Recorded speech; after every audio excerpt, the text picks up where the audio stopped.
morning, everyone. My name is Margaret Fieldbinder, and I am one of the event coordinators at Diversified Insurance Solutions. I'd like to thank you all for joining us today for today's webinar, Establishing an Effective Safety Committee.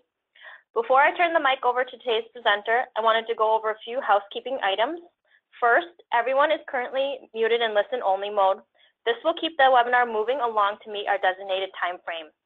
If you have any questions throughout the program, feel free to type them in the question or chat box in the GoToWebinar screen. We reserve time at the end of the presentation to answer any questions you may have. If for some reason we aren't able to answer all of your questions, we will send a Q&A document to you within the next few days, along with a copy of the presentation and the webinar recording. Also, if you haven't noticed, we've attached a copy of the PowerPoint presentation in the handout section of the GoToWebinar screen that you can download and follow along or save for future reference. With that, I would like to turn the mic over to today's presenter, Nick Rossiter.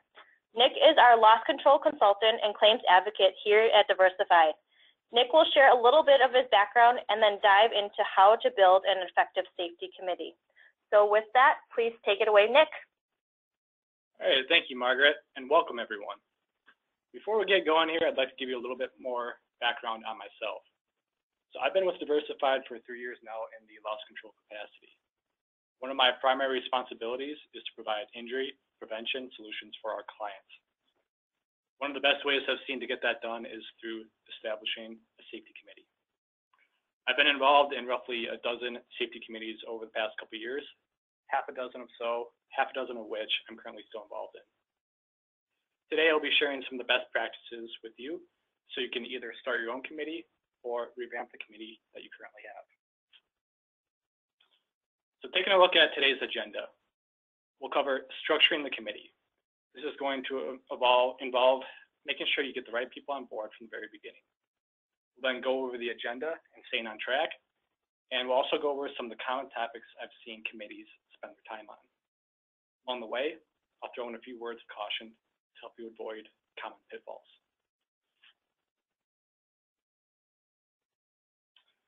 So to start out with, here's a definition or purpose of a safety committee. Safety committees bring workers and management together to cooperatively communicate and promote safety in an organization. In the words of Andrew Carnegie, who is the well-known steel tycoon, teamwork is the ability to work towards a common vision. I honestly think that people work better together. And that is one of the many reasons I'm a big advocate of a safety committee. So some of the other advantages of a safety committee. You can think of an effective safety committee as a problem-solving team. They're not just bringing up problem areas and letting them be. The teams are setting deadlines and they're getting things done. Other advantages include the sharing of ideas. So you're getting multiple viewpoints with multiple people. Everyone tends to look at situations just a little bit different, and I think that feedback can be very invaluable. I've also seen safety committees be a powerful tool of change for the safety culture. If you're wondering how to change a safety culture, I'm always going to say start with a safety committee. And of course, at the end of the day, the number one thing we're trying to accomplish here is to reduce injury. And I think safety committee is just one of the big pieces that can help get that accomplished. So with all those benefits, safety committees still often hold a negative stigma. Sometimes it can be seen as a gripe session. People do love to complain sometimes. They can also be seen as visionless or a waste of time. And in some cases, I would say that that is actually warranted. I've sat in on some committees that have indeed been a waste of time. It's not hard to do this if the committee is not aligning with its true purpose, which is injury prevention. So we're going to get into why this happens. The first item here is the lack of management support.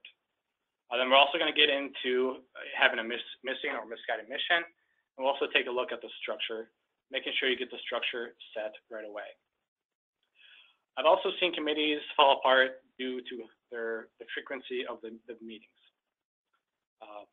If you skip one meeting, before you know it, the committee falls apart and it's disbanded. Or some committees I've seen, they've also fallen apart because they simply say that they've run out of ideas. The injuries are low and things are looking good, but in the safety world, there are always things you can be doing to stay one step ahead. So taking a look at upper management support. If you don't have upper management support, you're basically going to be swimming upstream from the very beginning. Safety committees do require a lot of time and resources. If you take a look at it from management's perspective, you're taking 6 or more folks out of production for up to an hour. We all know that the job of senior management is to lead the company, whichever direction that the company is headed in. They are putting up the resources, and without their commitment, you're not going to get very far. Again, this goes back to creating a problem-solving team. You can't solve problems if you don't have the right backing, if you don't have the right people in place. So what do? If you can't get senior management to change their way of thinking, I would start with the frontline employees. Start with them to shift the culture. In general, management doesn't want to be seen as going in the opposite direction that the rest of the organization is going in. Also, if you're running into trouble, another thought would be to come to the manager with safety goals and metrics that you intend to accomplish. You can show them the financial impact that safety can have in an organization, and you can even make this look like it's their idea. So the way I think of it, if you're able to make your manager look good, you're doing yourself a favor. Okay. So once you have the upper management on board, it's time to take a look at how you're structuring the committee. So we're going to start with the team size. A common team size that I would recommend is 6 to 10 members. If you have less than 6 members, you tend to not get enough input. If you have more than 10, the meeting can kind of run astray, too many opinions, and you don't stay on track. You want to have representatives from both management and hourly employees. You can do a 50-50 breakout. It's all kind of what you feel like doing. When working with committees, one thing I like to caution is avoid having the upper management involved. The reason for this is that floor employees are less likely to, well, they're going to be more hesitant to bring something up in front of a CEO or VP or other decision maker. What we're trying to do here is we're trying to encourage dialogue, and the last thing we want the committee to do is to feel intimidated. This, of course, goes on a case-by-case basis. Some managers are very open to feedback, others not so much. This is just something you want to be aware of. Now, the key positions in the safety committee are going to be the chairperson and the note taker. Both should have access to a computer so they can work on the agenda and help distribute the meeting minutes. We'll go over some of their responsibilities later on. Now, as for the committee members themselves, I'd start first by asking for volunteers. You want to look for people who have a good attitude, who are reliable, team-oriented, people who are going to show up. Without having these members in place, you're going to look like the picture here, where you have 1 or 2 people leading the committee. You have one falling over, doesn't really know what's going on, and one who's kind of just hanging on there, who's along for the ride. Now, let's take a look at the safety committee members. You want to look for safety champions. You want to look for people who are passionate about safety, who are going to set a good example. I really like working with people who have a background in emergency response. These people tend to analyze situations very well and respond to emergencies very well also.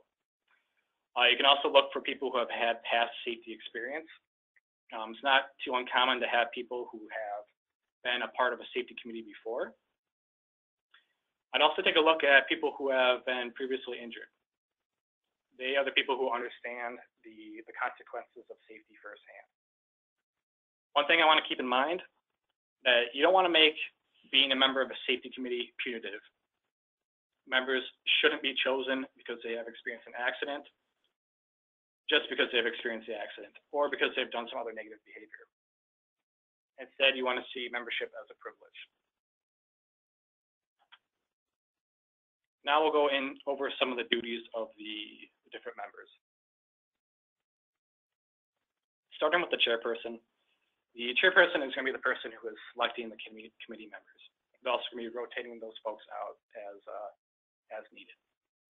They'll be the person preparing the agenda, securing the meeting room, and overall, they're going to be the one facilitating the meeting.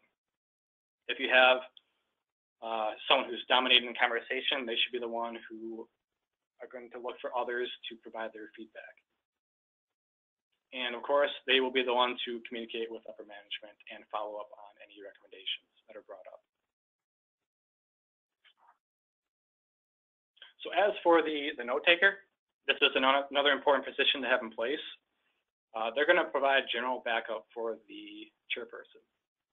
They're going to assist the chairperson with the agenda. They might print or hand out the agenda, set up the meeting invite, and they're also going to be taking notes during the meeting. Once they have the notes written up, they're going to hopefully type that up. You should have them type that up and then send it via email to all the members. Now going on to the committee members. The committee members, the main responsibility is for them to be visible. They are going to be receiving feedback and concerns from fellow employees, and they should be bringing those up at the meeting. Another important duty is that they should be attending the meeting. They should be attending all meetings. There should be a sounding board. If you have a question that you have for the group, you should be able to get feedback from different people. It shouldn't just be a one-way conversation. Some other duties might include monitoring safety programs. You might have them do safety inspections, or you might have them do safety training. You just want to make them aware of some of these ahead of time, so they know what they're getting into. So now that you understand some of the responsibilities, let's take a look at the meeting frequency. So I most commonly see meetings on a monthly basis. When you're first getting started off, I'd also suggest if you need to, meet every couple of weeks until you start getting organized. I'd say one of the major pitfalls that I've seen are from committees who cancel the meetings consistently. Basically, this stems from you and other committee members not making safety a priority, and members need to understand that this is going to be a priority for the 1 hour each month. So if you end up doing a quarterly meeting, it's really going to be hard to stay on track, and this is where I see meetings fall apart. With the meeting duration, I typically recommend trying to stay under an hour. You don't have to set this in stone, so meetings will end up going over. This is inevitable. Sometimes I'd even say if you can keep the meeting to 30 minutes, that's acceptable as well. It's all what you're trying to accomplish. So you've set the team members, you've set the frequency. Now at the meetings, you actually need to have a written agenda so everyone can stay on track with what you're trying to do. The agenda should list the attendees and guests. It should go over the action items, who's assigned to those, and it should go over the proposed completion date for those items. Again, this is going to help you stay on track. Once as I mentioned previously, once the meeting is over, you want to make sure you're distributing this to members. People tend to forget things very quickly. If you send out the meeting minutes, they don't have an excuse for missing certain items. One thing I'll say is I have sample agendas available if you need them. Another item I'd like to touch on is making the safety committee visible. You can do this in a couple ways. You can do this by posting the minute notes. So people who are passing the employee board are able to see what's going on with the committee. I'd also recommend taking pictures of the committee members and posting them up. That way, if an employee in a certain department has concern, they know who they can turn to. These are just a few things that I've seen. Okay, and now on to the discussion topics. The discussion topics, it's really going to depend on what the committee is trying to achieve. I work with some committees where injuries are low, and all we do are facility inspections. Another safety committee likes to focus just on accident review to try to monitor the root cause and do the root cause analysis. If you're trying to figure out where to start, I'd say just pick one of these items from the list and try to master it. I'd rather have you just pick one thing and be really good at it than to pick half a dozen things and accomplish nothing at the end of the day. You can always expand on things later on. So just going down this list real quick, taking a look at the facility inspections, you can either have the group do a inspection, or you can have a consultant like myself come in, and we can do an inspection and then talk about the topics, talk about the hazards later. You can have a suggestion box, again, the accident review. Maybe you're having a certain type of injury that keeps popping up. Maybe you have a lot of slip, trip, fall injuries, or ladder safety has been an issue. In that case, you can maybe consider establishing a safety subcommittee to dive into that in a little more detail. Another item that I really like is the communications aspect. I really like when the safety committee is trying to change the culture by posting banners, maybe making t-shirts, basically just spreading the word of safety and getting that out there.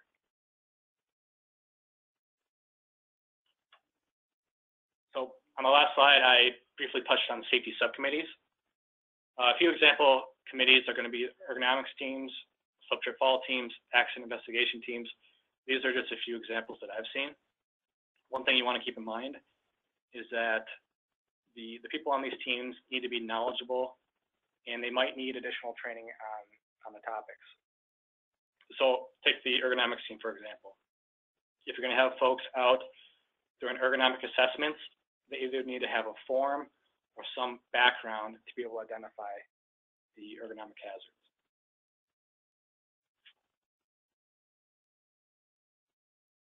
So now that we've gone through some or most of the basics, it's important to take a little time at the end of the year to review the committee.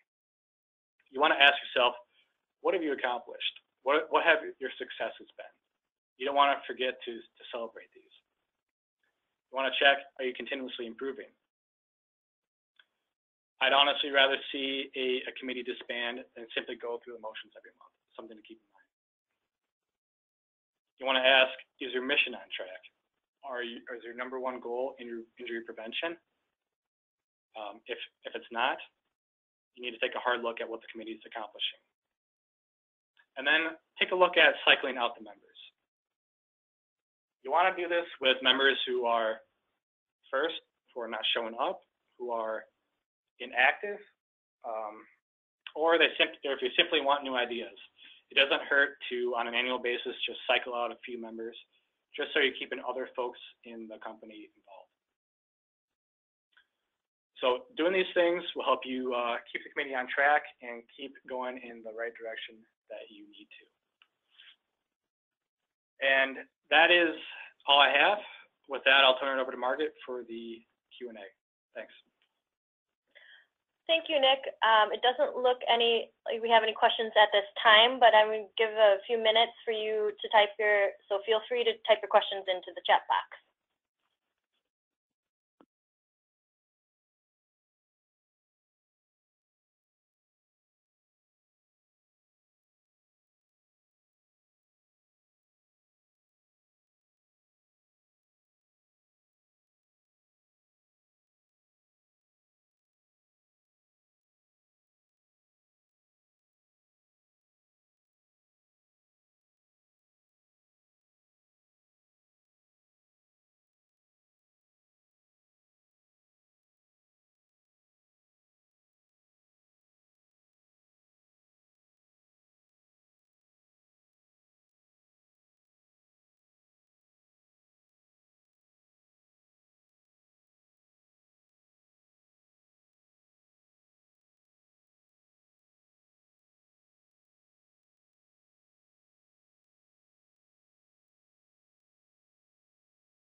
It does look like that we do have a question, Nick. How would you recommend keeping the safety momentum going? Okay, so keeping the safety momentum going. That's going to involve keeping people involved with the committee. So one thing I've seen, one of the major benefits of the safety committee, again, is you're not just having one person doing the entire job of safety. If you have one person doing the entire job of safety, they're not going to be able to get a lot accomplished. So that's why with the safety committee, you're going to keep cycling out members, you're going to keep the ideas flowing, and that should help keep momentum. If at the end of the day, if that's not working for you, you might want to either reach out to me and I can give you some ideas, or speak with upper management and make sure that your goals are aligned. Great advice, Nick. Thank you. Doesn't look like we have any other questions at this time. So on behalf of Diversified Insurance Solutions, I'd really like to thank you for joining us this morning. We certainly hope you found this information to be of value to you. Just as a reminder that I will be sending a copy of the recording, the PowerPoint presentation, and a Q&A document within the next few days. If you have any additional questions in the meantime, please don't hesitate to reach out to myself or Nick. Thank you so much for joining us this morning and hope you have a great day.